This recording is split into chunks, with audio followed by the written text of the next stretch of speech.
I am all ears. The Ghost Fancast. Hello and welcome back to the I'm All Ears podcast with me, Alva. Today we're going to be talking about Impera, aka Tobias Forge's 80s Wet Dream, the album. Today I'm joined by Katie, Cami, and Alana. Hello. Hello. Hello. Right, Impera, I feel like this is our time to shine because we were all living, present, aware, Yep. hyper-focused, glasses on for this album. In the game. We're in We the got game. skin in the game now. The ball is in our court because I think a We few of us were all like, lived through it. we all lived through it, we died through it, and lived to tell the tale again. Yeah, I feel like this was like my first proper era. Cammy, I know you were around just before the pre-Kel one, but was Yeah, this I like the have a first one where you were around where it was like the full from start to finish? no, I was there start to finish for pre-Kel too. Oh yeah, you were. Cause Jealous. Yeah. So I just have a slight advantage in this because I was around like when we were getting like the hints. Like I remember the Ticketmaster page updating with like the brand new image of Papa 4, and you saw he had a different face and he didn't have the nose lines anymore. And then right after the Ticketmaster page updated, that's when the Doom Call chapter dropped. And then he was just like, oh yes, I got a new face. Yeah, I got the strong jaw, uh, you know, all that. And then I think it was like maybe like a few days after that is when I can't remember if it was before or after when they actually announced the tour with Volbeat. So that was the pre-Impera tour, and I went to the Anaheim show for that. So so I was there for like the initial releases right before Impera and then the Impera release. Yeah, because I was like a very casual fan during the Prickle era, and I was kind of like aware of what was going on. I was aware that Cardinal had become Papa, but I wasn't quite aware of, when things were released. And then the story I've told obviously many times is my friend had a spare ticket for the London 22 show, so and then now I'm here. Katie, was you kind of a similar story to me. You went to the pre-Imperator just on a whim, didn't you, sort of thing? Yeah, I had friends, my friend Quinn, knew about Ghost. They'd been into Ghost since, Terzo's era. And, a bunch of their friends were coming to Houston because it was the closest show. And they, my friend Badger, who, happened to be able to get an extra ticket. And it was like, hey, I know you were going to hang out with us after the concert, but I have a ticket. Do you want to just go to the concert? And I was like, sure, why not? I don't know what's going on, but let's go check it out. It was the Life beginning of the end. changed. It was. It was the beginning of the end. And then I was gonna say, Alana, you were around September, weren't you, in 22? No, well, I heard Call Me Little Sunshine when it came out in March. I okay. fought the urge. I fought against I it tried for like to since stop March. it. I literally tried because the way it happened, I'd never heard of Ghost before March. I'd never heard a paper or anything about Ghost, which is so surprising to me because everything about them is literally perfect for me. But I remember I seen on Tumblr saying, "Oh my god, Ghost has a new album coming out," and it was one of those things. When you read it and then it kind of gets like lodged in your head, just kind of like sticks in your head. It's just like, oh, okay. I don't know who that is, but good for them. And then I was watching YouTube that night, and then when I was looking at the music videos, and on the side it said no new music, and it said "Call Me Little Sunshine Ghost," and I was like, oh yeah, that's that thing I saw on Tumblr earlier. Also, isn't that like a Satan thing? Call Me Little Yeah. Sunshine. And I clicked on it, and it's like that thing, like you're sitting in front of the TV, and like you're just like, what the fuck is this? Yeah. And then I watched the Jimmy Kimmel thing, and I was like, what the fuck is this? Like, why does he look like that? Who is he? Why is he so sparkly? And then I like fought against it. I was like, no, I can't do this again. No, I got out of this. I'm not in this game anymore. No. And then September came around. I was like, fuck it, I'm in. Okay, here TikTok. Strap Here's on a in. video. And the rest is history. Yeah. So let's talk about Imperia's sort of concept and release. So it was released on the 11th of March 2022, which is 2 days after my birthday. Slay. Pisces King knows what he's doing. Though there was by little bits of that came out obviously before the official release. yeah, we'll get onto those when we get to song by song because we can talk about the release history of those. Mm-hmm. It was directed by Klaus Klaus. Klaus Holland. Klaus Holland again up. Up. We love him. And it was inspired even. I think it was even. He said he bought this before Prequel or even Meliora, but it was Yeah. inspired by a book called The Rule of Empires: Those Who Built Them, Those Who Endured Them, and Why They Always Fall. We never And that's read a- it. No, he never read it. I never read it. I don't know You what's know, about but it. he said he was in a bookshop and he saw the title of the book and went, "Oh, that's cool," and then never bought the book. And I'm like, maybe I should have bought it, but okay. Yeah. Fair, Kane. I Um, do the same thing. Wow, that sounds like a good book. Walks away. Yeah. I take photos and then forget I have them all the time. Yeah. So obviously, yeah, the whole concept of the album is sort of, the rise of empires and then why they crash and fall and hopefully the demise of, fascism and things Yeah. like that. His favorite word, secular nature of history. Circular. Circular. Cyclic. Cyclical. I remember him saying as well, because when you look at the album cover, he said that he was walking through St Pancras Station in London, and he got inspired by the sort of industrial ceiling mixed with the Victorian walls. Which, if you have been to St Pancras, which as I do almost every other weekend now, bloody hell, you can definitely see where he was coming from with that. And then there's Yeah. this gold statue in the. It's a very iconic Aleister Crowley pose, isn't it? Yeah. Yeah. Can I just put a point in about Aleister Crowley? Man's a dickhead. Just Yeah. for straighten that up. Man's a dickhead. He's that white guy that talks about stuff he doesn't know about. I'm just saying that. Just getting that out there. It just needs Oh, to yeah. be said. It So needs if we to talk be about clear. him, we're not endorsing. No, don't endorse Aleister Crowley. He did say some cool things, like they'll call me Little Sunshine and stuff. But he also did say that in court to a judge while refusing to turn himself invisible. So I mean, it's like the lawyer was like, you say you can use magic. Do you want to turn yourself invisible? He's like, no. Like, Jesus Christ. But yeah, the pictures and stuff he took of himself are very iconic for Yeah, that reason. and obviously, yeah, it's been displayed on. There's also that thing when you get the double. I love how it's like when Yes. you get the vinyl and you open it up. Obviously, there's this grand statue, built really intricately and all the what you can even see if you go into the eye and zoom in, you can see paintings of little workers in there, and it's this grand thing. And then meanwhile, there's this city of poor people behind, and it's that whole thing. It's kind of symbolism with cathedrals back in the olden times when there was poverty, and then these big buildings in the middle of the city centers. You have no money, but we need the gold stuff for Jesus because Jesus is really big fan of gold. Yeah, he's not a silver girly. Not a silver girly. He likes them gold things. No brass for Jesus. It has to be No. Gold for Jesus. It's like that big cathedral you see in the middle of, I think it's Munich. I'm not sure, but it's stunning though. Yeah, but the amount of money that was spent on that, you know what I mean? Yeah. It's gorgeous. They are gorgeous buildings, but you look at it and you're like, think of all that money that could have been used to help, probably this entire town instead. Yeah. And then whenever Notre Dame burned down, the amount of millionaires that came out of the woodworks to be like, here's millions of dollars to rebuild this church, and it's like, huh? Where are you for actually important things?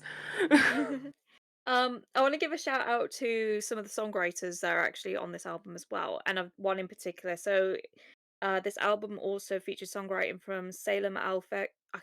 Forgive me for the pronunciations. Was it Al-Fakir?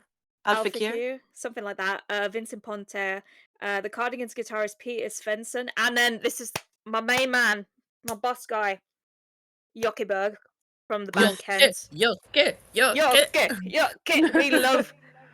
I'll get more into why I want to give him a special shout out later, but I'm just too long didn't read. We need him on every album from now on because he just chef's kiss, knows how to write, has helped write the best songs on this album in my opinion. Tova Get and him to Yoke, write. two best Swedish songwriters ever? I think so. Get him to write, and then get the guy that produced Prequel to help produce the next album, and you've got the best album ever made. pretty much. Right, let's dive in. The album starts with Imperium. Spoiler alert: the riff on this song is the same way as the album ends, which Yep. I thought was slightly genius. There's not a Musical lot to say. motifs.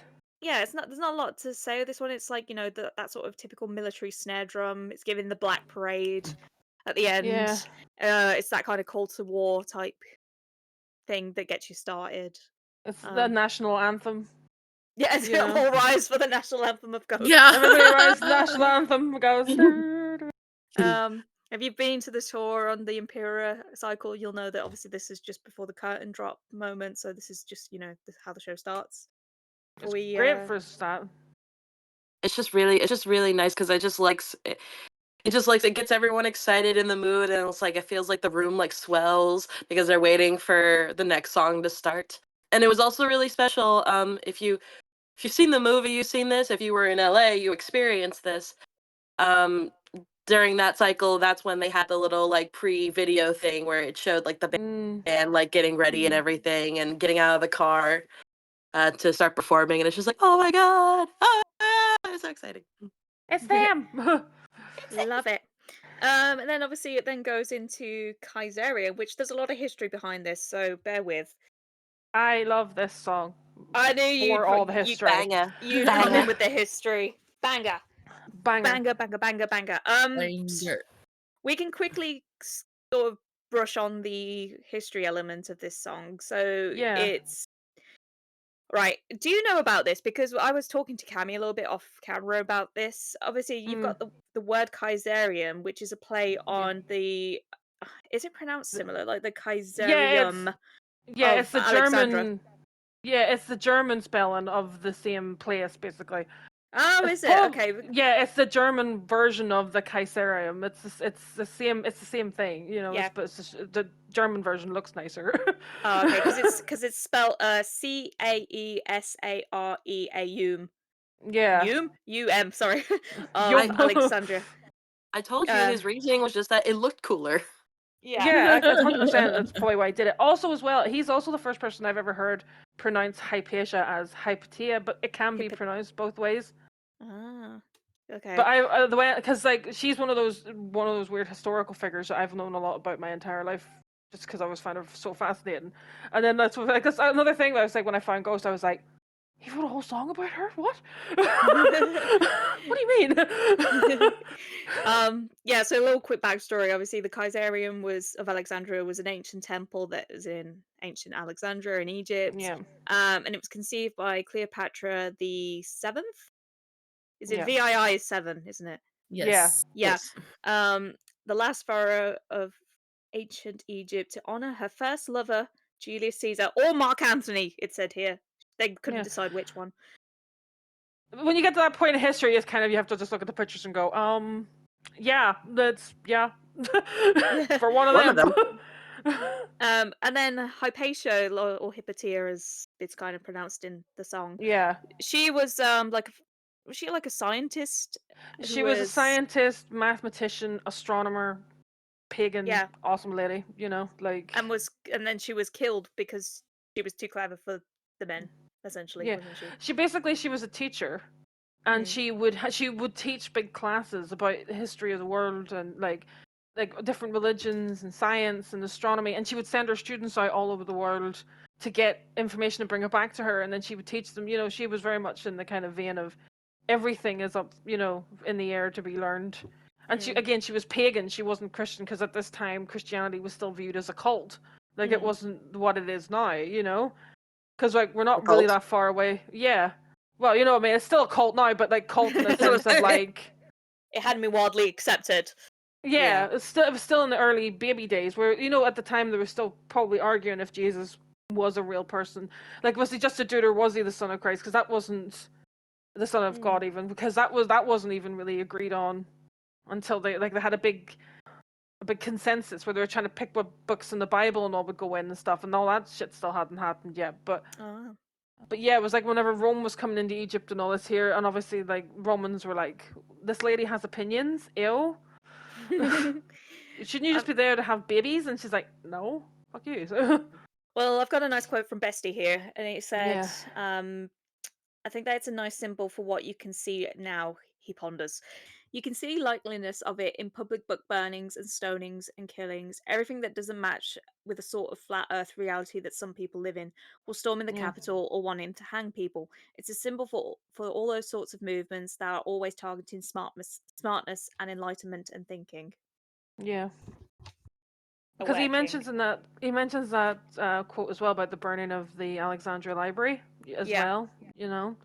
And it's like the loss of Hypatia is, I feel like, on the same level of losing that library, because she was just like so smart and so enlightened, and she was, you know, she was more of an astronomer and mathematician than a philosopher, but Mm. she ended up becoming a philosopher just because of the nature of teaching these types of things, you know. I'm And they burned her library down too. Like that's the thing, you know, like they pulled her from her library, they raped her and stripped her and stoned her to death, and then they burned her library down. So all the information she'd gathered was completely lost too, you know. Like, it's just a sign of the way Christianity decided to continue, really, you know. Well, one of the things I wrote down here, which was quite amusing, that like sometimes Ghost has taught me more than school ever did, because I didn't really Yeah. learn about this. So I'm learning shit through Ghost. Another thing that I wrote on that sort of subject, I put the little note down saying, "Bro, learn your words." I say this as if like I don't have to Google the many words that Mr. English is my second language has written in this song. What I'm saying is, we always joke about how Tobias doesn't remember the lyrics to this whenever he performs it live, and he kind of just like makes his own shit up. But at the same time, there's a lot of like language in here that's like really intricate and clever that I, even as a native English speaker, I was like, what the fuck does that word mean? And I had to Google. Yeah. But I will still take the Yeah. piss out of him for forgetting his words. Yeah, he wrote a very complex, complicated song, and then was like, "Shit, I have to sing this live every night Yeah. because I have to open with this song. I can't be like, well, tonight I'm not going to sing Kaiserian." Like, he's like, "Oh, I have to sing this every night," and I don't blame him, because like, even if you're just singing along with it, sometimes you can stumble over, because it's quite a lot of stuff in a very short window of time, you know. But I it's just great. I just like how he like tortured himself by doing this. Like it's a very complex song. It's like there's a lot of like history behind it, and there's just like, it covers a lot of topics. And it's just Yeah. like it's your opening song for your entire like album cycle, this entire like era, and you made it so complicated that you can't remember your own lyrics. I mean, bro literally wrote, it's the continents of bishops with their choir boys en suite, which is a very, like, pretentious way of being, like, the priests and nonces. Yeah. Also, shout out to him for calling that shit out. Yeah. This whole album kind of calls that out constantly when you really look into the lyrics and stuff. Like, he is constantly talking about the abuse of power, like, you know, and also the kind of hypocrisy of the church to be like, two men can't be together because that's wrong, but we will move this priest away from this town where he molested 15 children, Yeah. you know, and And will not not tell the reprimand him. police. Like, they have a whole division in the where the Pope lives. I can't remember it's right now. Too The many words. Vatican. Thank you. I couldn't remember. It was like where he lives. They have a whole thing in the Vatican to just kind of protect pervy priests. You know what I mean? Like, it's like, ew, if you have to have a division to protect pedophiles, maybe you should have a real think about restructure. Yeah, You know what I your mean? establishment. Yeah. And then you have like conspiracy theory Christians being like, his throne room looks like a snake head, and it's like, there's bigger problems than his interior decorating, okay? Like, Yeah, but I like I love this song. It is oh, it's great. stunning. It Wordy kind as of fuck. just sums up. It's like this is the main idea of this album. Buckle up, bitches. Because here we fucking go.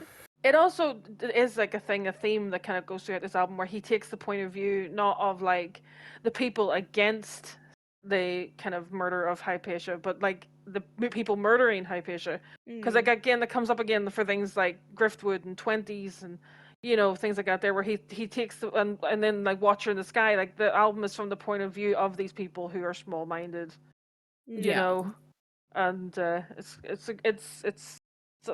such a solid track. Also, as well, like Impera in general, is such like a sister album to Meliora, because a lot of songs, if you look at a lot of songs, there could be like sister songs to Meliora, because obviously 20s is with, you know, Mummy Dust and Yeah. things like that there, you know, but yeah, it's great because you could like literally just listen to these two albums back to back and watch society going, yay, oh no.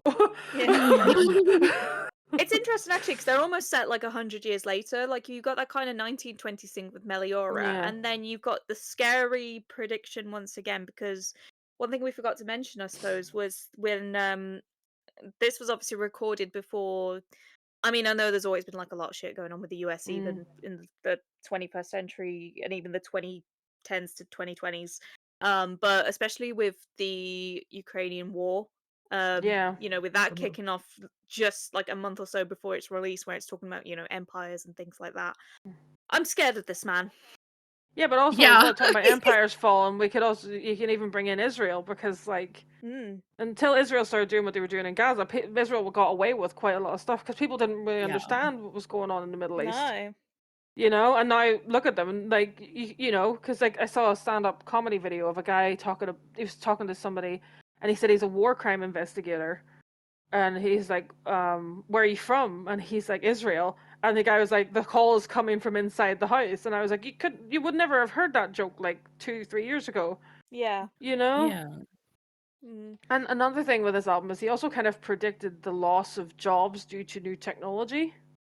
Bro's like on the AI radar. Yeah, he was. Yeah, because like, because he's the whole thing as well. This album talks about the fact that during the Victorian times when steam started coming in, people with the lost. Industrial Revolution and stuff. Yeah, people kind of lost their way a little bit because people were losing their jobs that they had, you know, that were kind of like, you know, set for stone, you know, like, you'll do this, you'll do that, and then suddenly a steam-powered engine comes in, it's like, oh, we don't need you anymore to do that, and then they were like, what the fuck am I meant to do then? You know, and then that's what brings rise to fascism. Look where we are again! Yeah. Am I remembering that he had a quote where he was like he said something along those lines, but he ended it with like, you know, there's always going to be a shitload of poop to scoop up that someone can Yes, do. he did. Yeah, Okay, he I'm said glad that. I remember. He said that during the Loudwire thing where he talks about mud wrestling and stuff. That's a Right. beautiful That's interview. That's a wild interview. He was saying elephants in heat. Oh, Mud I've got that wrestling, written poop down to for the scoop. next song. Oh man. Anyone got anything else for Kaiserian before I move on to elephant sperm? I thought it was. The only thing I'll say is that I thought it was an interesting choice that he chose that to be the opener for the tour, and he started the whole touring with the pre-Impera tour, and at that point Imperium and Kaiserian were unreleased because the album hadn't even like come out yet, and it's just like it's an interesting choice to choose that as your opener for this tour, and no one knows what the fuck this song is. And it's one of those songs where you're listening to it like, what's he saying? Nobody knows what he's saying. Can we discuss the Reno clip? Was it Reno from the very first show of the Yeah, pre-Impera Reno. tour? Not only did the curtain not drop, Oh, and he had to God. like run around it, and then he butchered those lyrics. So that show shambles, and I love it. And It's so the funny. costumes were all out of order because I don't even think I don't know if it's because maybe he didn't know which costumes to use for which songs yet. But that was interesting because like in Reno, that was when he wore like it wasn't a sequin jacket. It was kind of like a fish scale like Yeah, type like of the material. lame. Yeah, I don't know what that is, but where it like shifted blue with like blue and green or whatever. Yeah. But that's how he opened the show with that, and I was like, huh. And then like you know he's just like walking around the curtain like, oops. And then here's this song that you don't know the lyrics to, but it's okay because neither do I. We're all on this ship together, guys. All in this together. Don't worry, we'll get to Faith at some point. because that was the only song that was like like new on that tour because I think Yeah. everything else on the set list had already whereas either like an old song or no it was like all old songs at that point because Kaiserian was the only one from Impera on that one. Oh wait, he played Hunter's Moon, which we'll get to later. Yeah. And he also played the cover of Enter Sandman. Mm-hmm. I also find it kind of interesting that he was really adamant to have it like Kaiserian be the lead single, and then you know the label went, "No, here's the other one." And Yeah. he's like, "Oh, okay." But like I like I think it's interesting that he was really felt strong enough to be like, this is a strong enough lead single, which to be honest I agree with. But it's also very like Call Me Little Sunshine works a bit better for a lead single because it's not too complex, if that makes sense. You know, like It's got a hook a to nice, it. yeah. Whereas Kaiserian is like, okay, here's history lesson. Mhm. Everybody get your pens and pencils.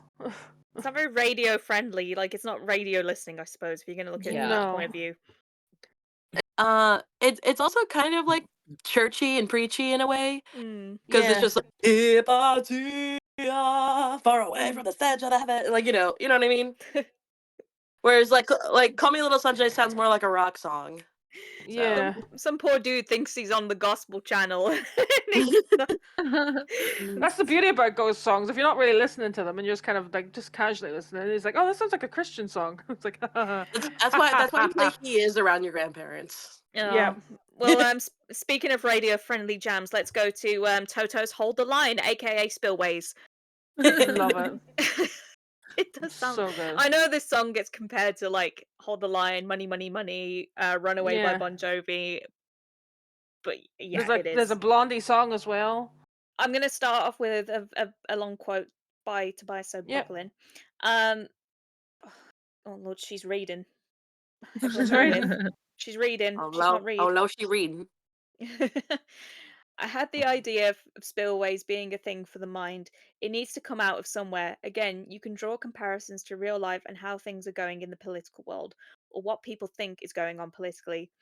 A lot of this not so flattering elements of society become the spillways. People that lack a sense of purpose or don't know how to handle things and don't know how to read things. Me. I don't mean that in as a literacy thing. I mean not in knowing where you are and where you're heading, like a dictator who feels cornered. It's a similar thing. The reason why it's gradually getting more irrational and more dangerous is because he is losing. I'm guessing he's talking about Putin here, I don't know. Yeah. And that is a problem when you have a person growing more and more desperate with their situation. Somehow that elephant sperm. I do love the thing where he's like, well, you know, like maybe his happy place was when he was breaking legs. Yeah. Breaking somebody's legs. If you don't know what we're on about, there's a Loudwire interview where it basically compares spillways to elephants in heat and the black stuff that they kind of lactate from their temples, but called it hormone sperms. It's just funny how he starts it off because he's literally just like, have you ever seen elephants in heat? It's like, no, I have not Where seen is that. Not that I remember, but keep going. No. Where are you going with this? I googled it and he's right. Oh, he is right. He's 100% right. That's a beautiful little snapshot of an autistic person trying to be like, okay, I know where the sentence is going, but I need you to come with me, so I need you to know this information first. Have you seen Yeah. an elephant in heat? What? No. But Come it's with me on important. this journey. This is important, I promise. This is relevant, I swear. If you're gonna take the more like literal explanation, it's obviously like Yeah. you've got like a dam and then the spillways are like the kind of thing to stop it overflowing. I'm guessing. I don't know, we don't really. No, that's the literal translation of what a Yeah. spillway is. And when I read it, when I was sort of read that, I thought more of like, like how you got like imagine the dam's like a heart and then the arteries are like the spillways and it's like all Yeah. the things inside you. I'm not Well, very metaphorical or clever. No, it's like the guy again, the Loudwire interview. Well, this Loudwire interview is great for this because and the guy was saying, like about people releasing the little dark things inside their minds. Like is that what's supposed to represent? And he was like, yeah, just yeah. There you go. End of. Bye. Close interview. There's also a thing for the music video where he references the Book of Job, which is basically the whole book is basically this guy is having a great life. Life's great, life's fantastic, and then an angel called Satan, not actually Satan, because Old Testament is, this goes to God. The only reason he's really happy that he likes you is because you're protecting him and stuff like that there. So God, being a dick in the Old Testament, was like, I know what I'll do. You can basically take all his money, kill his kids, take his physical health, but don't kill him, and then we'll see if he still likes me or not. And Satan's like, sweet, I'll do that, and does that. But Job never kind of at any point goes, damn you, God. He goes, I hate the day I was born, and then, God comes back and goes, that was really cool of you for not ever saying you didn't like me. So here's more money, 7 sons, 3 hot daughters, and everything's fine. You're like, oh wow, thanks God. Old Testament God is an absolute dickhead. I'm just You're not absolute. wrong. Kill your sons. Just kidding. Kill a goat instead. Lol, JK. JK. Floods, because I don't like yous anymore. Musically, I've just remembered how this song was. Someone also said this song sounds like the Pokemon theme. It does though. It Just does. because it has a piano riff doesn't make it the Pokemon theme song. Wasn't that piano the actual piano that like Benny Anderson used for Money, Money, Money, and that's why Yes. Tobe was like, hell Yeah. yes, The beginning of Spellways sounds like money, money, money. literally, Yeah, and Toto, Hold the Line. and Runaways by Bon Jovi. I remember my parents like talking about when they went to go see the movie because they went to go see the movie because they wanted to like support me and everything. And I don't think they ever really like fully listened to any of Impera before they went into the movie. So I don't think I think they went in like pretty blind for the most Yeah. part. Like my dad has the assumption like he has a belief like, oh yeah, they're a good band. I don't think he can't name anything from them. But anyway, so they went in and my mom said this. I don't know what my dad said, but my mom said she's like he kind of sounds like Bon Jovi. Goth Bon Jovi. Like that Spellway song, that kind of sounded like Bon Jovi, and that first song too. He kind of reminds me of that. Like he kind of grew up and like he's not that much younger than me, so like we kind of grew up in the same time. So I see it. Oh yeah, like my parents, for some reason, a lot of them love Spillways. Like my dad, my stepdad, and my mom like, loves but Spellways. it's probably just because it's literally an '80s rehash, so it's like their youth. So that's a really good song to introduce people to, I think. Yeah. Because it's really it's just nice to listen to. Like if you are a fan of 80s rock, like that's probably going to be one of your favorites. And then also we had the little collab with Def Leppard. Oh yeah, Joe Elliott, Yeah. which I am a massive Def Leppard stanny, and I still can't. Sometimes, like if I haven't realized which version of Spillways is on, I can almost Yeah. not tell the difference between They sound Joe's so voice similar. and. Yeah, they do. They do sound really similar. It's kind of Because like I uncanny. remember like they came out with a chapter. It's like, oh, meanwhile in Dublin, and it's like, oh my god, that's cool. They did a collab with Def Leppard, and then like I listened to it, I was like, wait, what's the difference? Yeah. What's the difference? I also have a feeling that Tobias was probably like that too, because I can imagine, because he said constantly that he thought they were going to write a song together, and then Joe Elliott Well- sent him the cover of Spillways, and he's probably sitting at home going, "Oh, He just did it. Well, no, yeah, like he actually wanted to do that. Like he actually wanted to like collab with Def Leppard. And then Joe's like, here you go. And it's like, oh, okay, yeah, that's cool, I guess. I can imagine him like like holding it and being like, oh, it's just what I wanted." You know what it is? You know what it is? It's like that kid, that vine of the kid who got the avocado for Christmas. It's an avocado.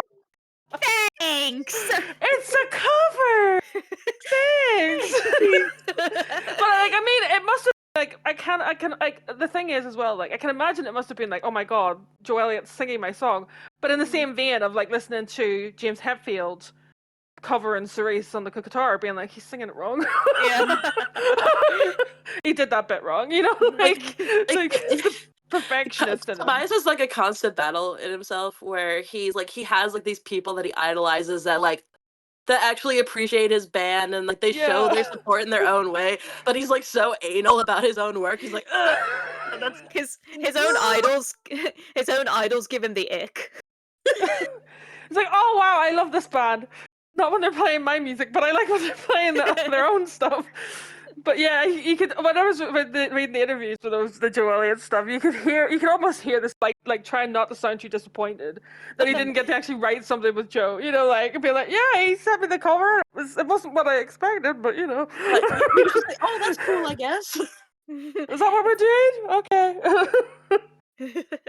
It's like it's just like a constant battle of like he's very proud that like I guess that he's able to get the attention of people he's idolized for years, but it's still just like, damn, it's not going the way I want it to in my head. I want to make a Like, oh my record god, with you, Hetfield's Joe. playing my song, but he's butchering it. I can just imagine him standing listening to James playing Cerise and being like, "Wow, he's playing Cerise. That's so cool." And then playing it wrong, and being like, "For fuck's sake!" Yes. Oh, and can we talk about the live at the Ministry and how Oh, they Oh! released Spillways on Live at the Ministry, and like that's the first time any of us heard it. Oh my Great. god! Oh my god, Uh, I was a changed woman that day. So I'm good. just Also, sitting there. I'm like having a great time. Like, yeah, this is fun. And then like Spillways comes on, and all of a sudden I'm like sobbing, like, oh my god, just crying. Because he doesn't really do that like live really. Like he only really did it for No. that video where he's like the spill words, and I'm like, oh god. Mary, Oh, no. you're in there. Mary, God, come back to He's us. somewhere. He's somewhere. Mary. They're out there somewhere. That Right one- there, right that there one was they for the are. That one was for the repugnant baddies. That one was for them. Yeah. Like, oh, Mary, come back. I like the music video as well because music video has probably my favorite shot of him. And he says you try to mask it, and it's like a close-up shot of him where he puts his hands over his face. I don't know why. I try to I just use like- that in nearly every video I make. It's I so just like good. microwave Papa. Yeah. I just microwave Papa. And it's also that shot as well when he kind of does like the head thing, he kind of goes the sup, that whole thing as well. I love that. I love the. Oh. And then also that beautiful shot of him inside the pulpit with what looks like the devil behind him, and which kind of made me go, "Kobe is the Antichrist." Everybody's like, "He's gonna die," and I'm like, "It's right there, devil." Oh, well, talking of the devil, should we move on to Call Me Little Sunshine? Oh my Yes. god. Yeah, so as you mentioned earlier, Yeah. the title comes from when Crowley was in court in the 1930s pursuing a libel case. He was asked by the judge to explain himself why he called himself the Beast 666. He replied that the number 666 simply means sunlight. You can call me Little Sunshine, he told the judge. Pretentious fuck I love up. that he said that in court. Yeah. It's Remind so you of funny. anyone? Yeah. I'm If you've ever joking. seen Star Wars, Bias is not the time. I love that. I have that on my Facebook just to annoy all the Christians that follow me. Not any kind of resounding, again, like no resounding kind of like support of Alistair Crowley. The man who said what was it he said exactly, because I wrote this down because I was just like, I have to make it clear that he's an idiot. Yeah. He said, he was pro-life. Oh. And he believed that no woman following her true will would ever desire an abortion. What the fuck does that mean? It's probably that whole thing of like we are only put on this earth to make babies, kind of, But he and it's our wasn't- no- natural. But he he was so strange because like he liked Nazism and communism.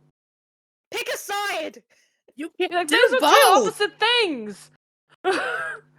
And then like he was a bisexual who was for the sexual liberation of men and women, but then also was like women shouldn't have abortions. And you're like, this is just a prime example of a bald white man talking shit that he doesn't know about. Incel vibes. Incel vibes. And then as well, he would say racist things about black people, but then said Chinese people were more religiously enlightened than English-speaking people. And you're like, what are you talking about? Struggle. He Pick a sounds like struggle. several people in this current day and age. I'm not going to Yeah. lie, like a certain ex person. Mm. Anyway, the actual thematics of the song, though, does anyone else get kind of like drug addiction vibes with the whole Yes. Yeah. tripping thing? Especially the Yeah, fucking light music up in the videos. middle of the night, and Yeah. stuff like that there. Yeah, and then the album art for it is like a Victorian opium den. Hmm. Well, he said as well, it's supposed to be from the point of view of like the devil, but like in a bad way. Like a false kind of a false guide. Like leading you with one hand and has a torch in the other. Any kind of false guide. But it's that kind of conundrum that he has, where he writes these sinister sounding songs that are supposed to sound not comforting, but sort of sound comforting.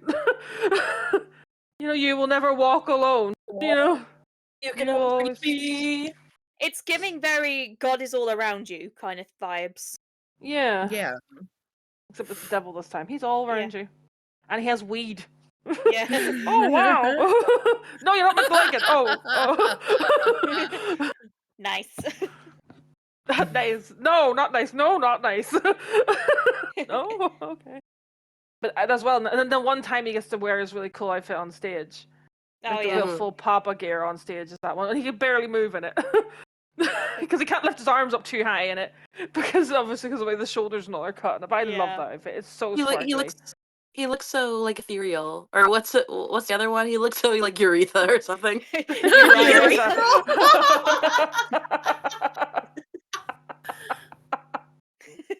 He's so urethral and majestic.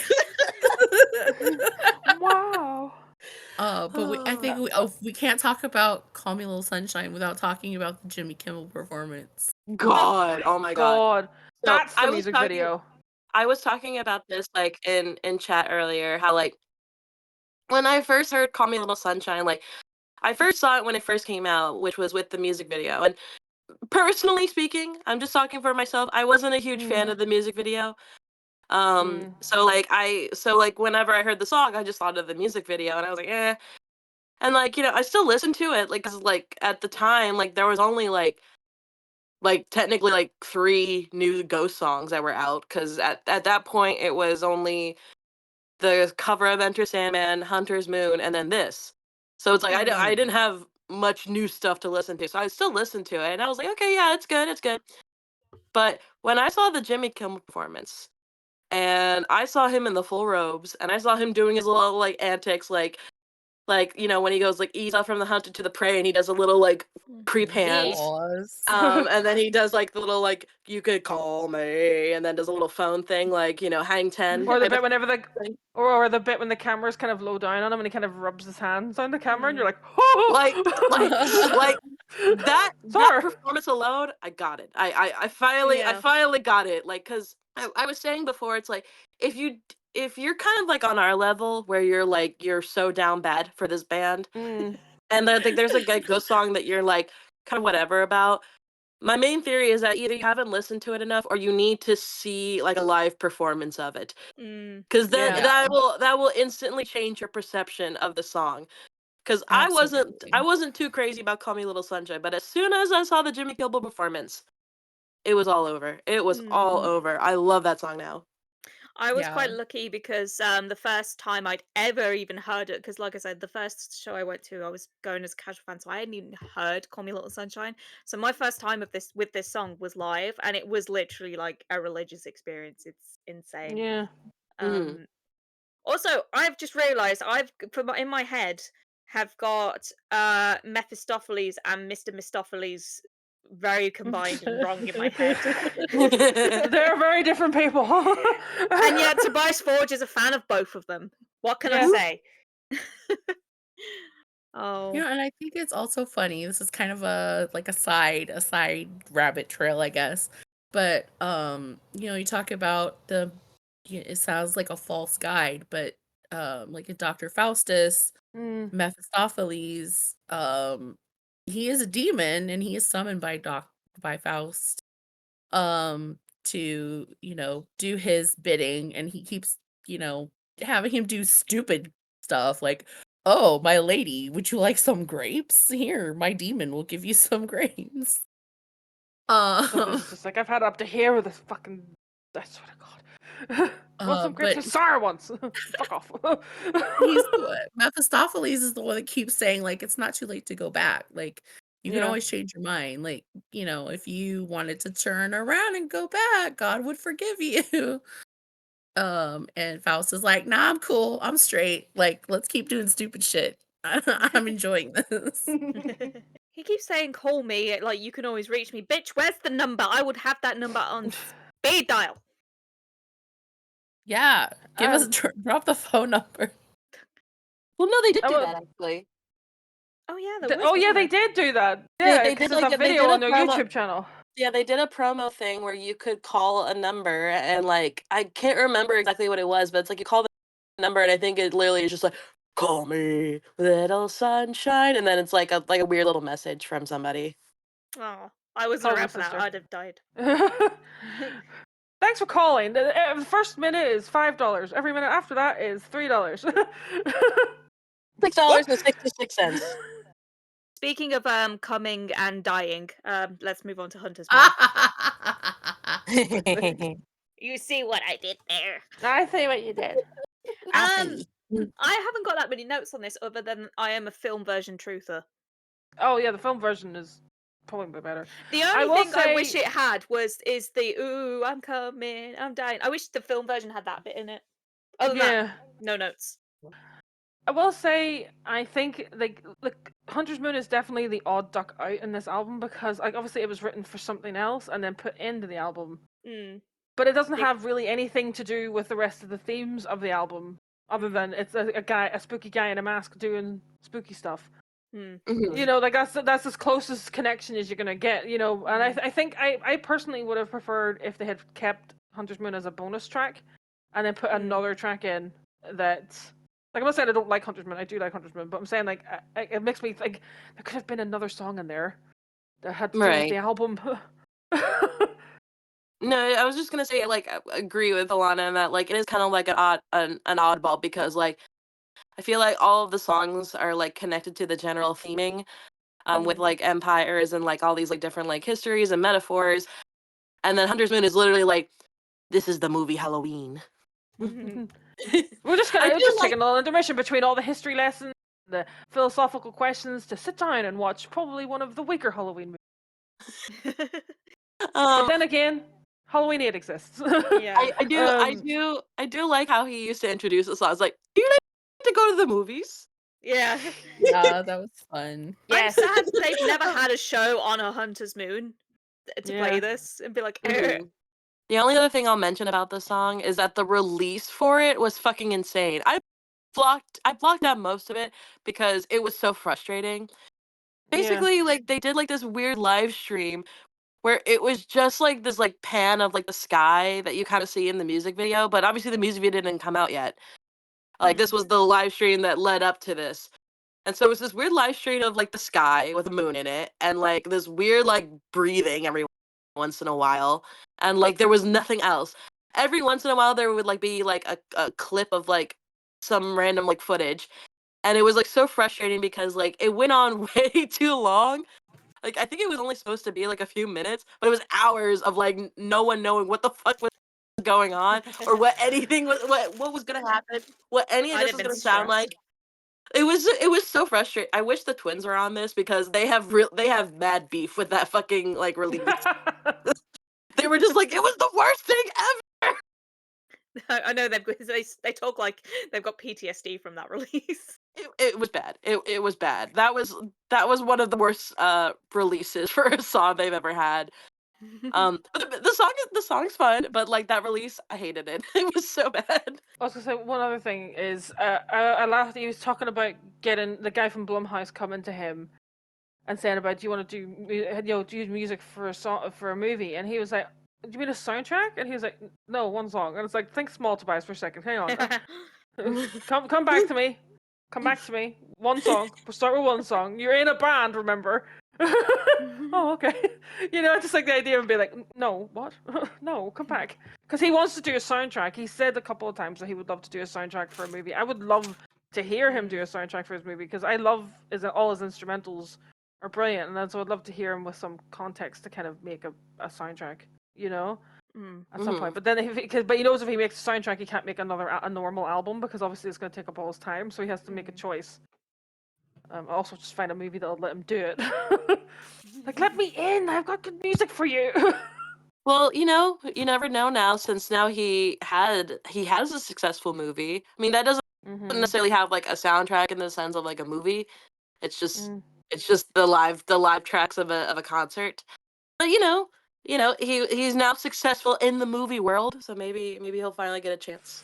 He said he got to go on set as well when they were filming, but he never got to see Michael Myers. But he was like, "Fuck's sake!" when he was leaving. Like, I could have got a picture of Michael and I didn't because he brought me the day that he wasn't there. God damn it! Kicking the door. An actual picture of Papa with Michael Myers would have been iconic. I know there's that bit in the video where he's got the mask, but so one of my favorite comments on that video is said like it's It's a song about a guy in a mask, written by a guy in a mask. And so if Papa puts a Michael Myers mask on, the universe will explode.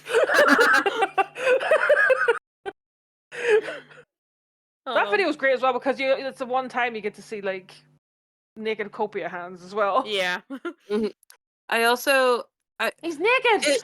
Well, also in that video is when you start to realize like how much his new mask looks like the Michael Myers mask. Yeah. Because especially in the because dark that was lighting. yeah, well also it's just because like at that point we've only seen like a couple clips of what the mask looked like because like we only had like the new picture on Ticketmaster, which at the time it's like, it's that famous picture of him in the and like I forget what it is. I don't know if it's like a chapel or something in Sweden, but it's like Oh, the the gold gold room in the the gold yeah, one in socket City set. Hall. yeah, that was the picture that was used on the Ticketmaster thing. So that was the first picture we ever saw of him with the new mask, and then we had the Doom call. So those were the only little bits that we saw of the new mask, and then we saw it in the Hunter's Moon music video, and like you see it like in the same scene where he's like there's like the the head of Michael Myers or whatever like in the same room, and like so you see it like almost back to back, and you're like, oh, it does look very similar, huh? Interesting. It does make you wonder if he did see the Michael mask thing, and like while he's writing all the songs and stuff, watching the movies again, going, I could actually, It kind of makes me wonder if like they approach, because I don't know if he ever said like when exactly he was approached to do the the Halloween song. I don't know when he was approached to do that. I don't know if that inspired him to like change up the mask in a way, because I know like logistically he had to change the mask because like he couldn't like really sing very well in the Cardinal mask. And I'm not saying that Cardinal ever sounded bad. I'm just saying like he he couldn't used to open his say mouth the whole it was way. yeah, it was hard for him to sing, like especially like the way with the nose was designed. It made him sound super nasally when he was Cardinal. Yeah. So I know he changed the mask for that reason, but I want to know if him being approached to do a song for the Halloween franchise, if that inspired him as far as the design for the new mask. It would be Because it makes maybe. I was gonna say it does make sense because like with it, whenever you look at Copia's old face, he's very much inspired by like Vincent Price and stuff like that. Yeah. There, or even like not Michael Barrymore. What you call him? Nice to see you. Oh, Nice, Bruce him. Forsyth. Bruce Forsyth, thank you. I get him and Michael Barrymore mixed up all the time. But Bruce Forsyth, like I 100% believe that he is inspired by Bruce Forsyth a little bit because that thing with the fist, the Yeah, pose he does the does. poses. I don't know how a guy in Sweden's watched like British Price is Right, but he's seen it. It was actually like it was aired in like the BBC really? stuff and all. Yeah, because like Channel 4 and all is available in Sweden, like and BBC and stuff. So yeah, we would have seen him. Like he would have grown up seeing him, and he was in movies too as well. Oh, you true. know, so because if you look at a young picture of Bruce Forsyth, it looks like Copia. It literally does. It's like he looks more like Bruce Forsyth then than Vincent Price then. It's scary. Yeah, the first kind of iteration of the mask looks more like Vincent Price, but then like the kind of second kind of iteration of the mask looks more like Bruce Forsyth, and I just think it's really funny that if Copia is inspired by Bruce Forsyth, it's like left field reference there. But yeah, like because if you look at Copia's new face, he doesn't really look like anybody. No. Except Michael Myers. Yeah. I mean, he looks like himself. No, but what I mean is like if you look at Papa 2, his face is kind of inspired by not Crowley, what do you call the other idiot? Anton Levine. That's the one. Thank you. Yeah, Him, and then obviously and then Bela Lugosi for Terzo, yeah. Terzo, and then we had like Vincent Price / Bruce Forsyth for, well, again, weird crossover, but like for Copia. But then whenever you get Copia's newer face, he doesn't really look like anybody because I've always looked at him and gone, who are you inspired by? So if it's Michael, it makes sense. Because like with when the white face paint's on, it does look like a bit like the side profile and all kind of matches Michael, because Michael was Captain Kirk. Yeah, it's a William Shatner mask. Yeah, so but he doesn't look like obviously Copia doesn't look like William Shatner, Yeah. because he's but it's like yeah, that's a good thought because I was always wondering, like, who the fuck does Copia's new face look like? There's also like a little clip where from the video where it's Copia standing, and I think the Michael mask is on a table, so they're in the same Yeah. frame, and like you look at it, you're just like, even the side profile looks like the same, and then when he's looking at himself in the mirror, and you can kind of see it as well. It's just like, I don't know, I wonder, because I figure he wanted to change up the design, like I said, like just for practical purposes. So Yeah. it just fits his face a little better. And then he just came up with a story. It's like, oh my god, I got plastic surgery or whatever. 2-for-1 plastic surgery with the new actress Yeah. sister. So I wonder if it's like, he had to change it for practical reasons, and I wonder if that was just like gave him like a push, like, huh, I could do that. I could look like Michael Myers. Oh. I've just had I've not actually seen Bedknobs and Broomsticks, but I've just realized that Bedknobs and Broomsticks is probably the only way the US has seen Bruce Forsyth. He's the guy in the Yeah. trilby, and I didn't even realize he was in that. That's blown my mind.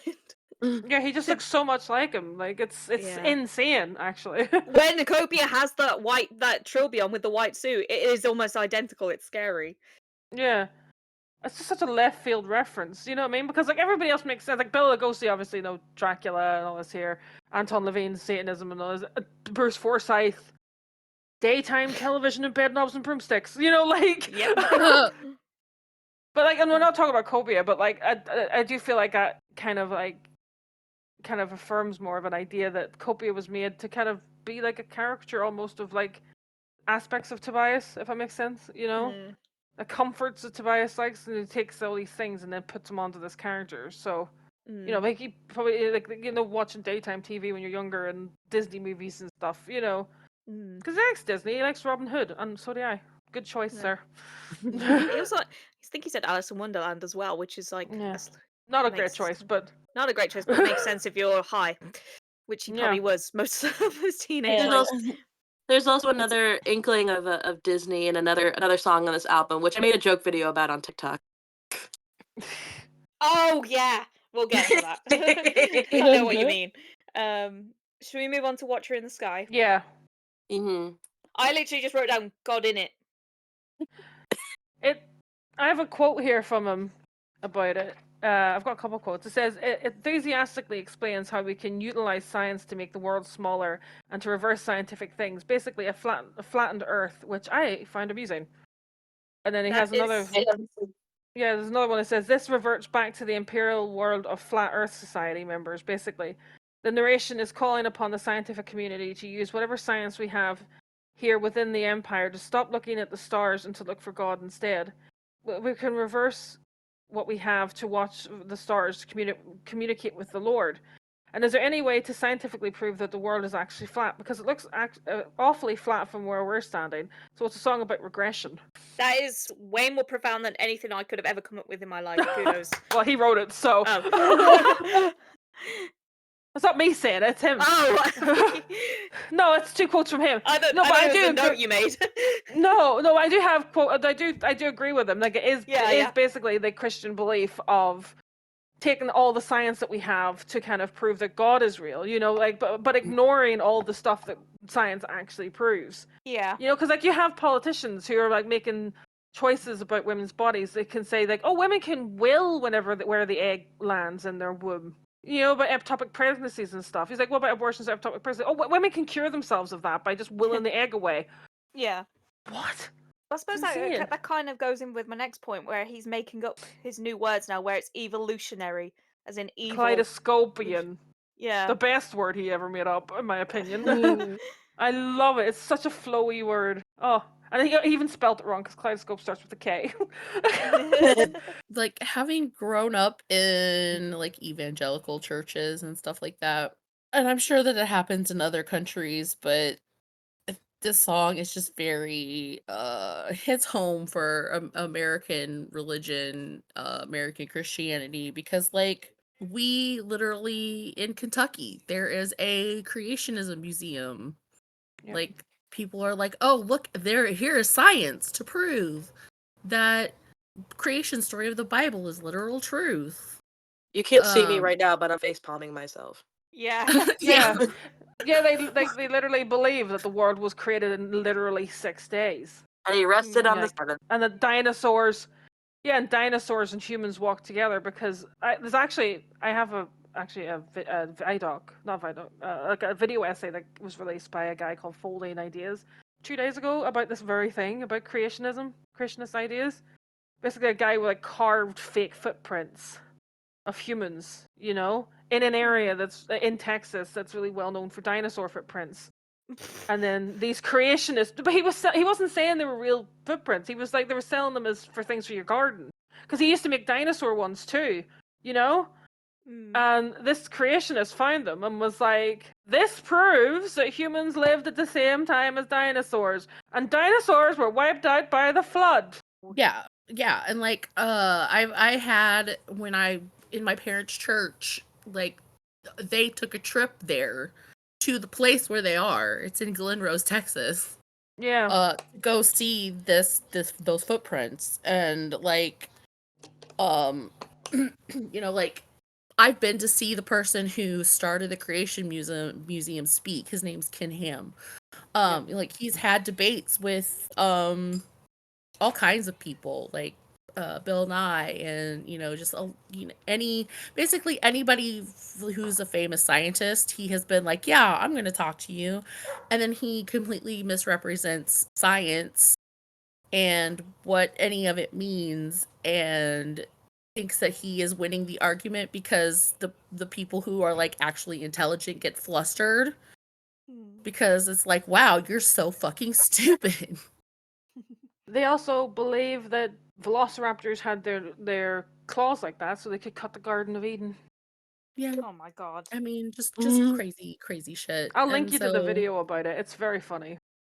like, yeah, there are definitely people who are like this, like Watcher in the Sky. Like, sure, the night sky is beautiful, but like, let's find heaven. Let's look for God. Scientific advances mean jack shit. Mortals defying God. Yeah, like all it is God's out there more. somewhere. They twist everything to show that. I mean, you can look at a human body. Oh, well, that's just proof that of intelligent design. Evolution couldn't do that. It couldn't just randomly happen. That's proof that God made us. So, definitely things that Americans actually have to deal with. Yeah. So it definitely Watcher in the Sky definitely like hits a chord with me because I have experience with it. I also love the end of it. I like the fade out of the repetition of like searchlights looking for a Watcher in the Sky. I love that because I always thought it felt like the kind of never-ending search that they're gonna have to find proof that God is real through science, like that. Like it's just like the kind of like I know it's kind of just the way to end the song, but I always like that because he just repeats, searchlights for the Watcher in the Sky, and it just keeps going and going and going. And it just fades out in forever because that's just like that's what they're gonna be doing forever. Is they're always gonna be doing that shit. Because they're You never know. gonna find it. Like there's never going to be proof. And that's not to say necessarily that there are no gods or there are no other higher Yeah. beings, but like I feel like the point of religion is faith. So you're never going to find proof.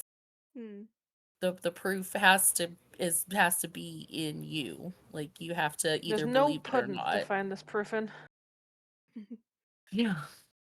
It's also as well like the idea of them spending so much time and money to try and find things that aren't true, while ignoring the actual problems that are happening on Earth. Like global Yeah. warming and things like that. There, like they'll spend all this money to build AI girlfriends, but God forbid they use that money to actually find a way to help curb global warming. Like type It things. seems like It's literally what's just gone on with the LA fires right now. Like Yeah. there's like I've not seen a lot on like how the government's gonna help rebuild that, but they're spending money on fucking Elon Musk jizzing everywhere. I don't fucking know. Yeah, they like I think it was a couple of weeks ago. Biden said they were going to give $8 billion to Israel, Oh, of course they are. and you're like, well, maybe if you take that money and help rebuild all these homes, people just lost. Because Yeah. like a correlation of that as well is things like ChatGTP and AI chat rooms, AI chatbots, and all this here. Like they aren't just being powered by, by your hope and imagination. Like they're being powered by these big information centers that make a lot of heat, right? So they need a lot of water to cool down the data centers. Mm.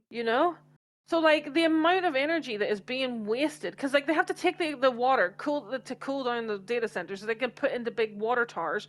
Like the amount of energy that's used to power things like ChatGTP and all this here has a direct correlation to the fires that just happened in Los Angeles. Because it's not it's not lost on you that where the fires happened is Los Angeles, is where like one of the biggest AI AI data centers is. You know what I mean? Yeah.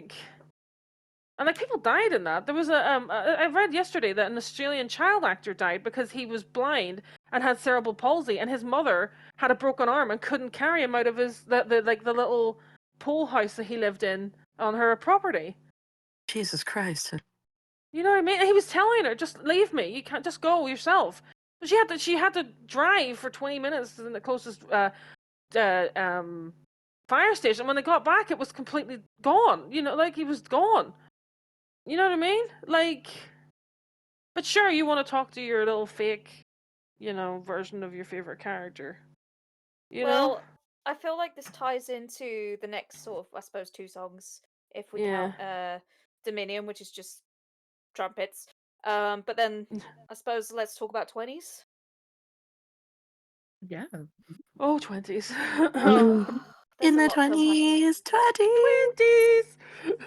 Again, what the fact that he was writing all these like very anti-Trump songs, and now in 2025 we're about to see this man sworn in again.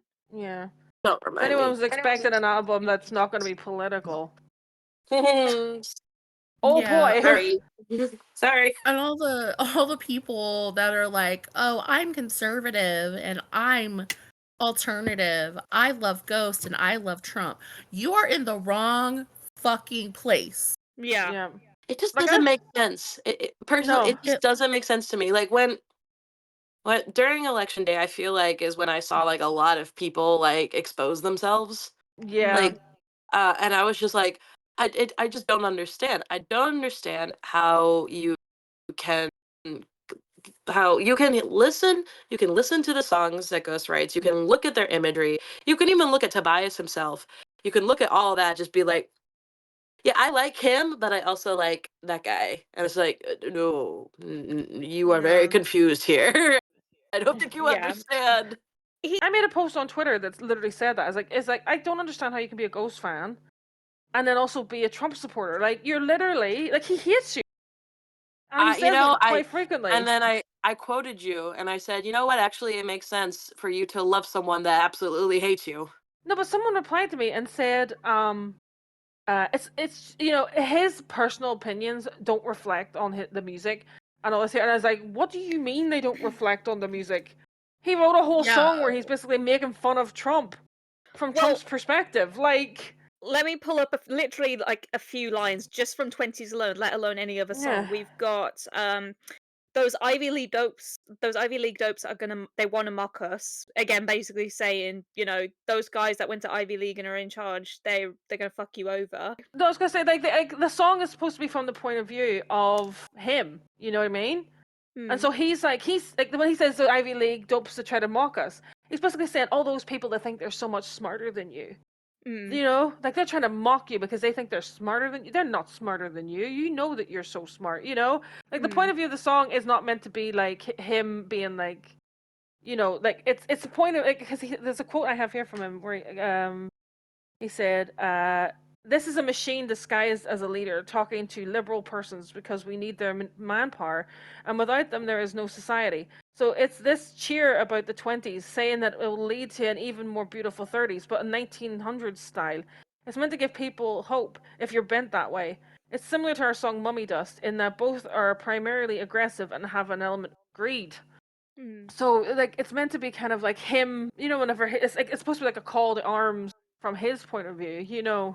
Right. Like that's what the army march and stuff, kind of in the middle Yeah. of it. It's even got that direct quote, which I know a lot of people. Oh, this cause I have to be careful how I touch this. Yeah. I know a lot of people weren't comfortable with this when it first came out, which is the direct quote of well, I suppose direct reference with Trump, where it says, "We'll be grabbing them all by the hoo-has," which is like obviously a reference to the sort of sexual assault cases Yeah. that Donald Trump did. Um, And his literal quote, Grab him by the pussy. yeah. this is also the first Go song with an actual like proper swear word in, where it's like motherfuckers. Yeah. Surprisingly. Mhm. Yeah. And then you have that assassinate bit that always Oh, makes me It's laugh. I assassinate. kiss my ass. I love that so much. But yeah, it's literally like I don't even know how to really go about this. It's obviously referencing like where it's talking about the Reich and everything. Yeah. It's like he's a Nazi that is using the idea of you being stupid to try and make you like he's calling you stupid, you Hmm. know? But saying that it's a good thing that you're stupid, you know? It's like that. I've seen so many people on Twitter. Like, I know we. I want to save this for because I think we said we wanted to do an episode on like conservatism and ghosts Yeah. sort of thing. But when people are like, whenever anyone sort of speaks up about these things, and everyone's like, "Oh, keep politics away from ghosts," I'm like, tell that to Tobias Forge Right? because Yeah. He's the one He's putting been the political politics from the there. jump. yeah, It's what also just I'm sure we'll bring it up again if we ever do an episode on conservatism, but I just always find it funny how they're still like they're still pretty proud like Trump supporters who are also very loud Ghost fans. And I just think of that clip of Terza right before he performs Mummy Dust. He's like, he is not the fucking president. yeah. Actually, this song is Yeah. about him. Enjoy. Oh, Yeah. It's about Mammon, the god, the demon of greed, and also Donald Trump, who I'm comparing to Mammon, the demon of greed. Wow, hmm. he must be fine with Trump supporters. God, you fucking idiots, man. Media literacy is dead. It fucking's in the toilet. The old leather jacket he used to wear that was covered in pins. Literally had like an Yeah. anti-Trump pin right there, front and center. Oh, he loves Trump. He's cool with Trump. And I'm like, you fucking idiot. I also remember when I was going through like some of the meet and greet photos because I'm a normal person. Yeah. Through meet and greet photos, I remember seeing somebody that had like a Trump 2024 Oh, they had a hat MAGA on. hat on, didn't they? Yeah, he had a MAGA hat on, and I was just like, Are you oh. okay? Can you I imagine Tobias Sammet him being like, fuck? would love to have known how that Oh conversation God, went. I would have loved, yeah, God, to be a fly on the I want to curtain be for in the that room where it happened. conversation. I want to be in the room where it happened. Oh, he's gonna be like, I don't know, This next struggling tour sort of, is going to be insane. yeah, especially in America, he's gonna just be like, fucking hell. Are you We- that fucking stupid that you elected him again? Be the Yeah. last time. Are you okay? It's the next album is going to be very interesting. It like what actually would be very like it is that's kind of actually an interesting point. Like if Trump gets in and like all these kind of visas and stuff, it's going to be funny. Like if Tobias can't actually go to America because he's Hell. talked that much shit about Trump. He's all out in. Oh, for fuck's sake! Loma Vista like slowly looking around at him. It's like, well, you knew what I was saying. You heard too. Sorry, tour's canceled because the Fuhrer won't let me in. It's actually more depressing this time with Trump being in because of some of the things he said. You're like, this is clearly a man on the verge of dementia. And It's he's almost about to be also president like for 4 years. You know what I mean? it's almost like you didn't learn from the first time either. It's not even like we're going into this blind. It's like you know what happened Yeah. last time. The thing is Like, that the people who voted for him want it that way. Like, they Yeah. want the they're- crazy shit that he is saying. no, but also they just went in so like uninformed this time because like did you see like like where people were posting what like the Google searches were like the day of the election? It was Yeah. just like, what's a tariff? It's like, Oh my dog, god. why are we looking this up the day of the election day? Why are we looking this up election day? Even like there was even a spike in Google searches of like, did Biden drop out? What's a tariff? Can I change my vote? Yeah. Like all these different things. It's just like, oh my god. And then like a lot of people were just saying that like, oh, one of the reasons that they wanted to vote him in because they wanted cheaper groceries. And it's just like, Yeah. I'm gonna be cheaper groceries, you stupid slut.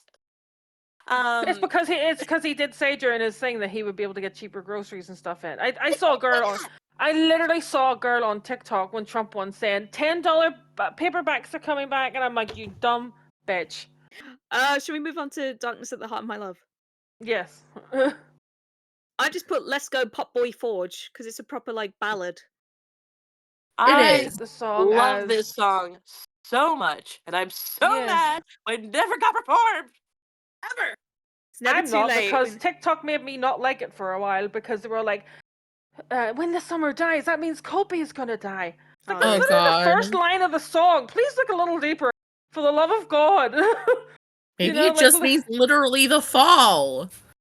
Or maybe it means when things are not as happy anymore. Hmm. Yeah, I always took the song as like I always took it as like because he I've got the Metal Hammer where he kind of gives like brief. Where are you? Oh, there we go. Says he said this is Metal Hammer. Said this is about people promoting all of these values under the guise of being God fearing and righteous while they practice none of it. It's just cash and power. And what's kind of weird is like I hear him saying that. It's like, yeah, I get that, but when you listen to the song, I don't get that from the song. I got You know it what I more mean? as like it was like the devil kind of. Um. Well, if it's from the point of view of religious leaders, it could be again about that topic of like the song opens with kids laughing, and it's like a lot of the song sounds kind of innocent until you get to that really like hypersexual whispery bit, Hmm. and so it's kind of like the idea of again like these people in power that are supposed to be there to protect and help look after people and look after society, but then they hurt children, And manipulate you and know. stuff. Hmm. Yeah, and they manipulate people and things, and there's that whole Catholic thing of, you have to forgive everybody. But I don't want to, and then you may feel guilty because you won't forgive people who are mean to you, like. But yeah, I was always kind of confused about whenever he said about cash and power because like I never really got that from the song, Hmm. Yeah, I don't really get that from the song either. Like, I can see, like, maybe, like, an abusive relationship, definitely. Hmm. Yeah. Whether that's a church leader or a politician or a like an actual like a boyfriend or a girlfriend. Yeah. I also remember I seen a thing where he said once, it was that idea of, like, there's always those kind of parts of love that are quite dark. Like, you'd do anything for your kids. Like you'd kill somebody for your kids. And that's quite a dark thing. Like, you love these people so much that you do dark things, Mm-hmm. Yeah. Again, like a darkness at the heart of my love, like, the idea that you would kill somebody for your kids. Like, but I was very confused whenever, because I remember I always thought, it's like, is that not about Griftwood? But then I was like, when you got the Griftwood thing, you're like, oh no, wait, that's, Hmm. The line that always like I'm intrigued by is the now paying a pair of eyes. Now let's watch as it dries. Like, yeah. my guy, what do you mean? Yeah. Please elucidate. He's never really gone into detail on this song that much, I don't think. And I'd No. like him to. Because I feel like out of every song on the album, I feel like this is kind of the one that gets forgotten a lot. Mm. Because I think, am I correct in that this is the only song off this album that has never been performed? Yeah. Yeah. If you're not going to include Bite of Passage, Uh, but yeah, full song. full song, full song, full song. Yeah, Not you're correct. the only non-instrumental song that was never performed. Yeah. So it's not really a popular song to talk about. So Mm. like it's never he's never really had a chance to go into depth about it because I think people forget it exists sometimes. Yeah.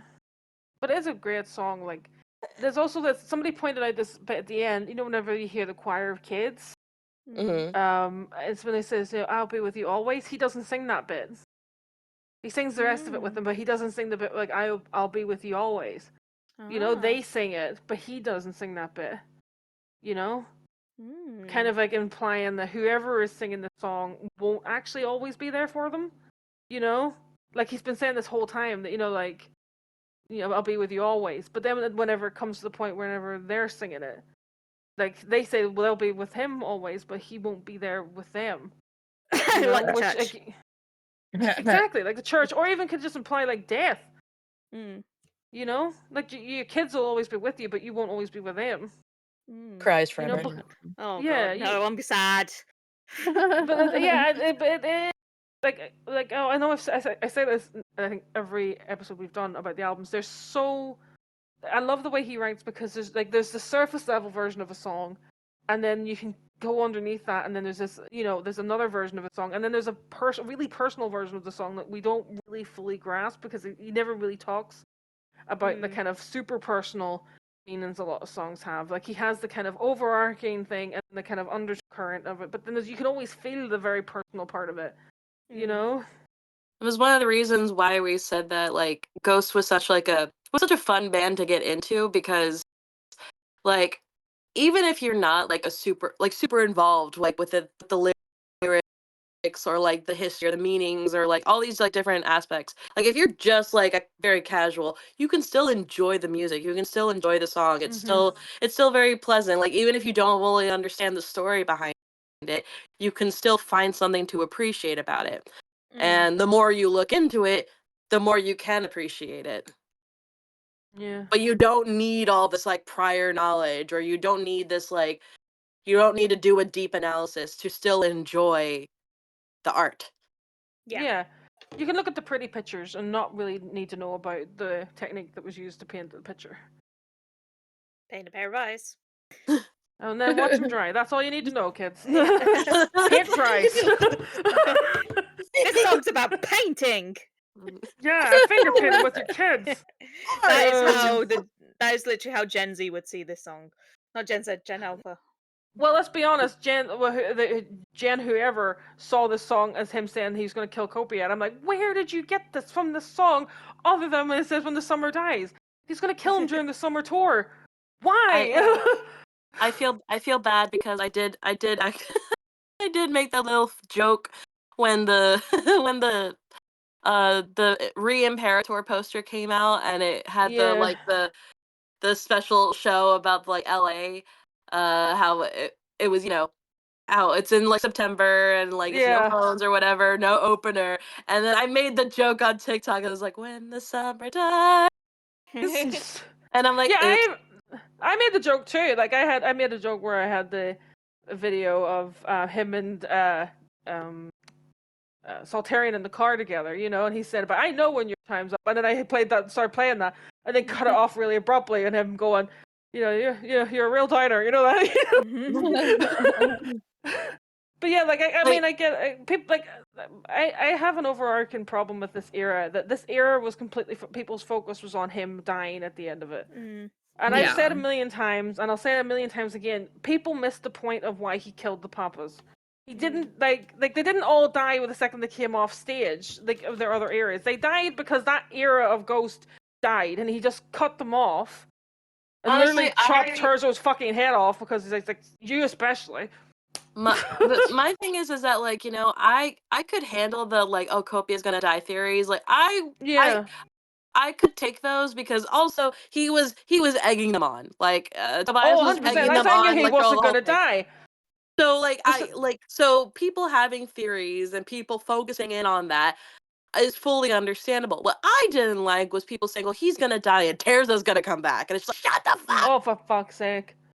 Like, no, that is not happening. He is he is the most dead of all the dead people. He's literally the deadest of them all. Like he stood with his head on a fucking like almost a silver platter on the top front of a magazine. People are like, no, he could come back. He's just a little airborne. He's still good. Like still good. It's just a little airborne. It's still good. Yeah, he's gone. But a scratch.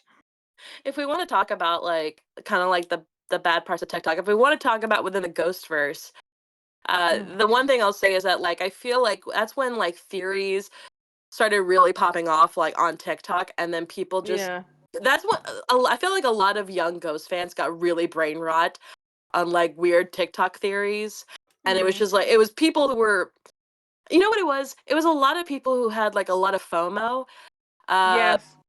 of like the past stuff because obviously Ghost became like super popular through TikTok because of Mariana Cross going viral. Yep. So that's how a lot of people, including some of you, that's how some people got a little more interested into it because it started becoming a little bit more into the mainstream. Mm. So that came from TikTok. So a lot of Ghost fans are on TikTok. And then that's when people started looking at, well, what was Ghost like before this? Like, because they've been around a while, and they see all Yeah. the old papas, and they're like, oh my god, this one looks really hot. This one looks really cool. I want him to come back. I'm started a theory that he could come back because I never saw him, but I want to see him. Yeah. Yeah, And you're makes like, sense. Yeah. no, Actually. he's very dead. He's very dead, and it's just like, and again, like people started obsessing over the lore of Ghost. And like, listen, Yeah. I love that we have that. I love that that is an option to like kind of play with.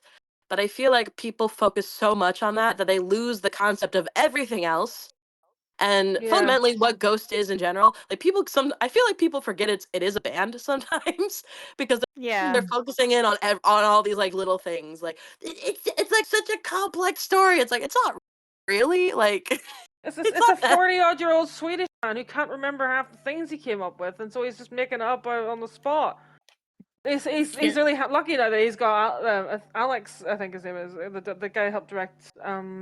Alex Perry, isn't it? Yeah, the guy who helped Yeah. direct Right Here, Right Now. He has him now because he can actually remember the stuff Tobias came up with. So he's like, I was like we talked about finally. it. We talked about this like in the very first episode that of this podcast that me and Alba did. Yeah. We talked about how like if you look at the timeline of Nils' storyline alone, makes no goddamn sense. Yeah. No. Absolutely no. There are so many plot holes and time jumping in that storyline alone. This is not a complex well thought out storyline. This is just a way for like Tobias to like add a little fun element to his band because his label told him he had to do that. It is never that deep. Yeah. Turzo's not coming back. Speaking of things that are deep, I would Your like love to of Griftwood. I would like to discuss the robbery, the personal vendetta that Tobias Forge has against me when it comes to playing Griffwood live. And that's all I'm gonna say. I fucking love this song. Yeah. The song's great. Song's Sounds great. fantastic. But also going got- back to it, it's you know, it's very much ain't talking about love Van Halen. It's that whole 80s Sunset Strip thing, which is if you met me in 2016 was like I looked like I was a member of Motley Crue half the time. Iconic. But also at the same time he's like, fuck Mike Pence. So we love it. Yeah. I love the bit there. I'm your rock Baby. Baby, I won't Oh, back down. back It's so down. boppy and so like, It's oh yeah. so cheesy. Cammy, you've got a Disney reference for this. It's that part right before he sings about it's like Holy frick, Mother. yeah like Holy Mother. It's like that piano bit. It sounds Oh, it just sounds like a part of your world Little from Little Mermaid. Mermaid. And I Yes. made a video on TikTok because I was like, please tell me I'm not the only fucking person that hears this. No, I hear it. I wouldn't be surprised if he used that to Look be at honest, the because like stuff it does sound an you awful lot like see. it.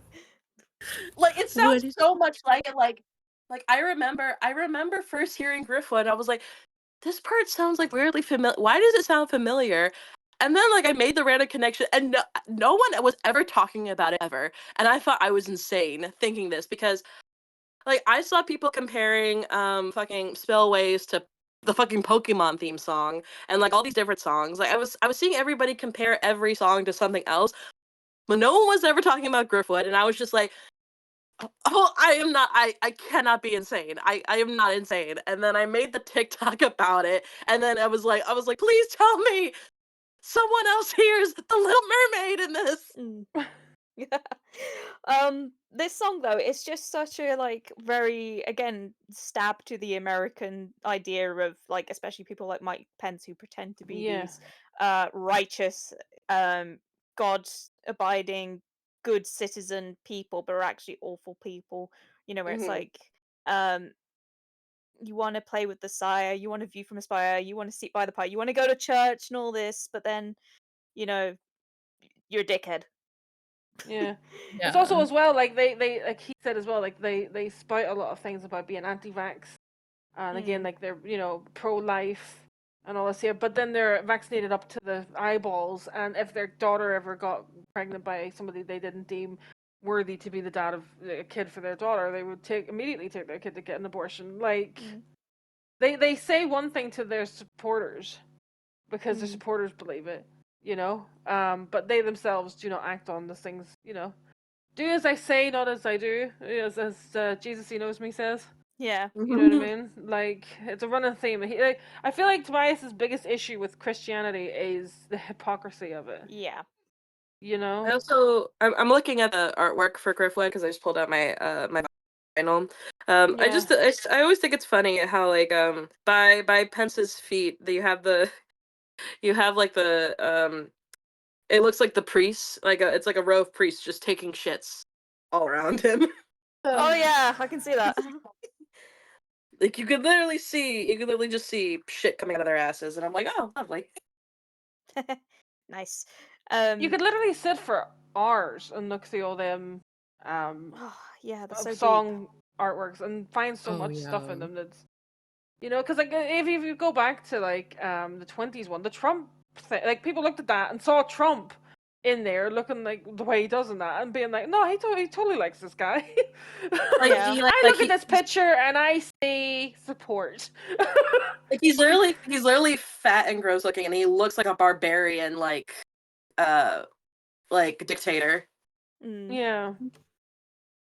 I love the meme like that we've made now whenever anything like like vaguely like annoying happens, and we just literally put the suffering dun dun dun. I've got a quote here from Tobias about Griftwood. He's talked crying, and he said the song's about Mike Pence and anyone like him who's willing to soil everything they've worked for. They definitely qualify for a front row ticket to hell, which is so ironic because that's what they believe in. People like that completely demean themselves and just eat shit out of someone's ass in order to achieve whatever they're trying to achieve. Again, he stands as a symbol for people of all times, where the end game is wrapped with some sort of religious thing. He's known as this sort of Bible thumper, believing that he has strong faith, and he's just this awful person in any way.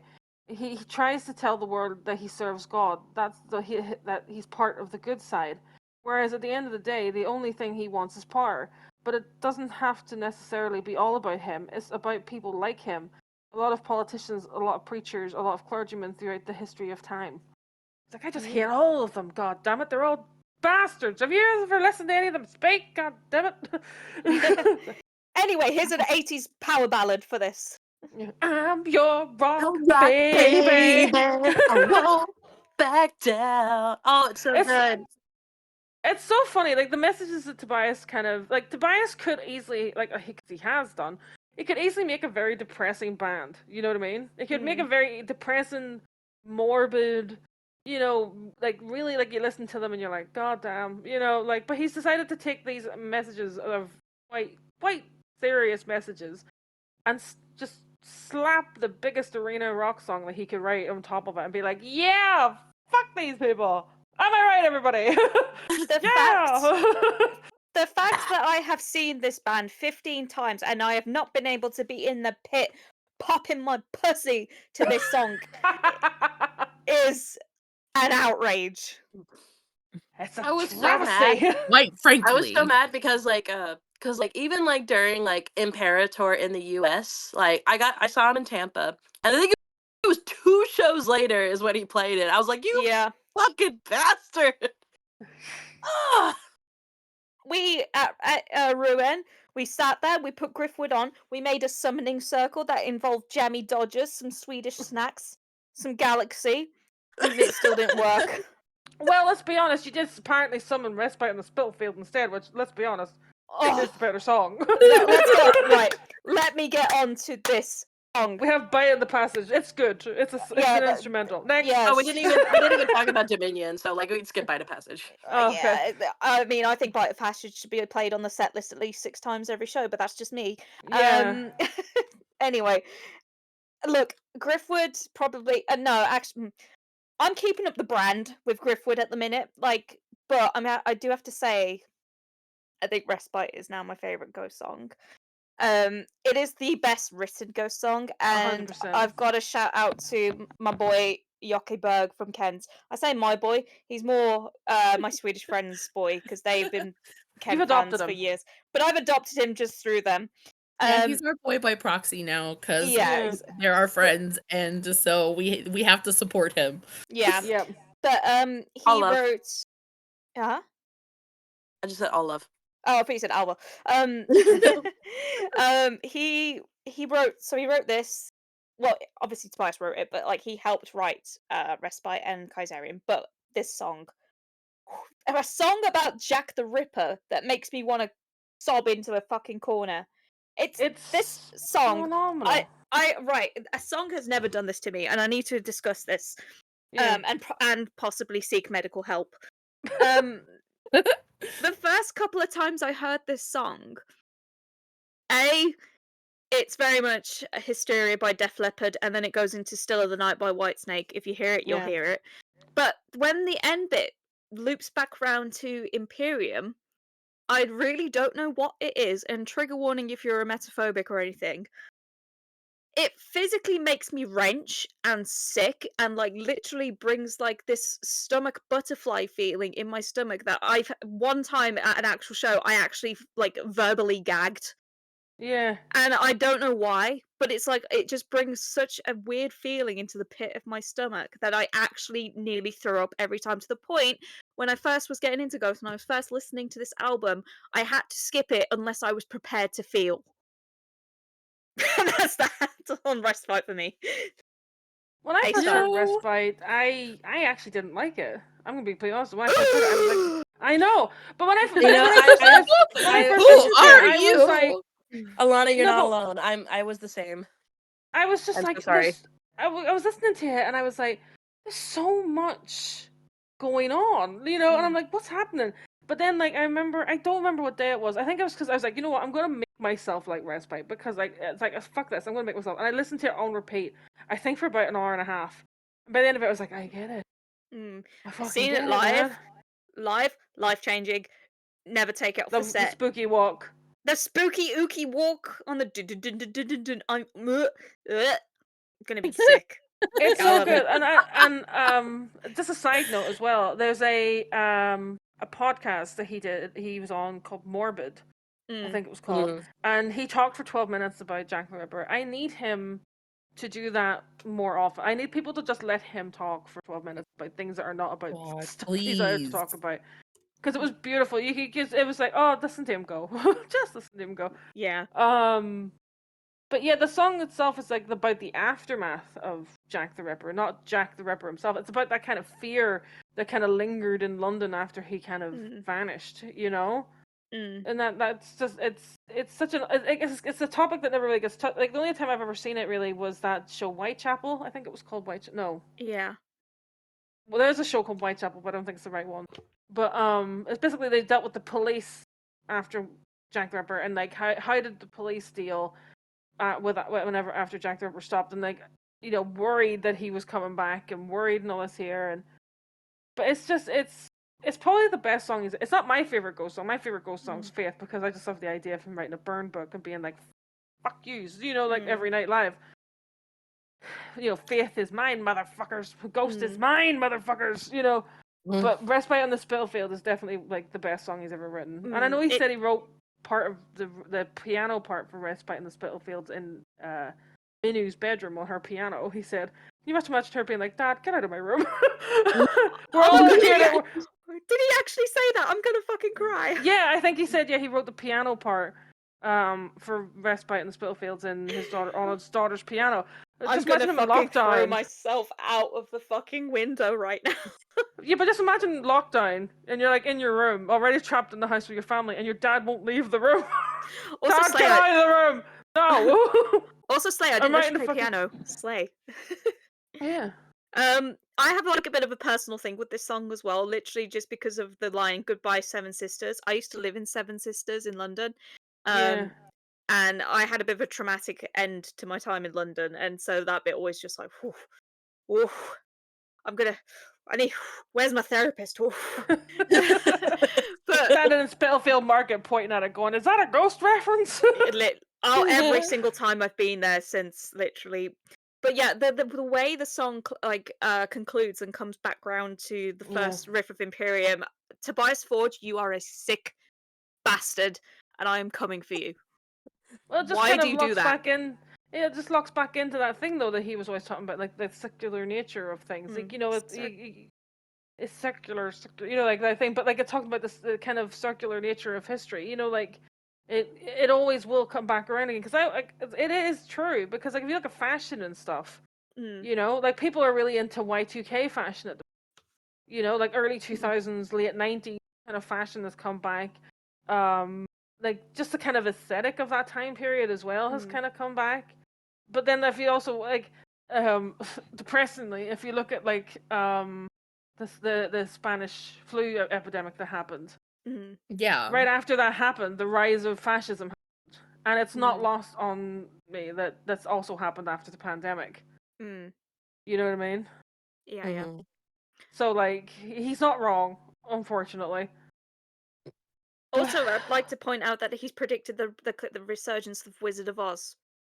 Yes. He mentions the Wizard of Oz, and then we get Wicked. Just saying. Yeah, and then there's also that reference to the Wizard of Oz right here, right now, with her red shoes sticking out from the bottom of the And the hot blanket. air And balloon. then the hot air balloon. Yeah. So it's like, are you the wizard? Are you the con man? What are you? Who are you? Are you Dorothy? What are you? Every time Tobias comes out with a new song, I'm like afraid of what's gonna happen in the world. Well, yeah, when he came out Yeah. with "The Future is a Foreign Land," Oh my god. boots was shivering because I've got this like what's the word? What's the word when you're like afraid of something unreasonably? Irrational Yeah, fear. yeah. I've got like an irrational fear of like nuclear war, so yeah, I was like, "Meh." Well, Maybe let's not. well, the way I look, the way I took of Futures of Foreign Land is I always took it as you know, it sounds more of like a, like it is kind of the imagery in it is quite depressing, but like the song itself, if you look at the animated video, you know, it kind of shows you him going through like the wall almost, you know, like the wall-esque kind of thing. We have the kind of rise of fascism, then you have that kind of like desolate bit in it, but then it shows you that everything comes around nice again. You know, like it does. There will always be periods of history, unfortunately, where you feel like you know shit's going wrong. And we also just unfortunately happen to be living in the time period where our planet is also literally going, help me, for fuck's sake. You know, like we have that unfortunately to deal with too. But you know, fascists always die. You punch a Nazi hard enough, they fuck off. You know what I mean? Like dictators always end up getting ripped apart by their supporters because they're not doing what they say. You know, that always happens eventually. That's the best way to look at it. It can be depressing, but just try to think. Dictators always die. You know. But it's He also said just kind of himself. like that feeling of like you ever see like that meme? It's just like I really hate living through like major historical events right now. Yeah. But like Tobias said himself, like our will to care for each other and our will to live and enjoy things will always out you know balance the kind of idea of people wanting to destroy stuff. Because the lockdown kind of reaffirmed to me that people aren't awful. You know, Yeah. like governments told people to go into lockdown, and 99% of people listened. Yeah. And went in and learned how to make banana bread, and were talking to each other through their windows, and banged you know, pots on a Thursday for the NHS. yeah, as much as that helped. But you know what I mean. But like people went inside. People did do that and help. You know, people wore masks. You know, people don't want to be arseholes to anybody else. You know, they want to help people. There are They a want few to be nice to people. There are a few bad eggs out there that didn't do that, but Yeah, a surprising amount of people followed through. yeah, and that kind of that really, like, as somebody who was very much like I don't like anybody unless I have a reason to. for a very long time in my life. It was very nice to see. You know, like all those videos of people like sitting in their windows playing music out their windows, and other people across the street listening, and you know, things like that there, and people making friends with their neighbors that they lived beside for like maybe decades, but never, you know, but just because of the way life is, and you're moving so fast, you know, if suddenly locked in thing, and then you're on your balcony and you look next door and you see this person who's lived next door to you, and you're like, you all right? Yeah. You know, like,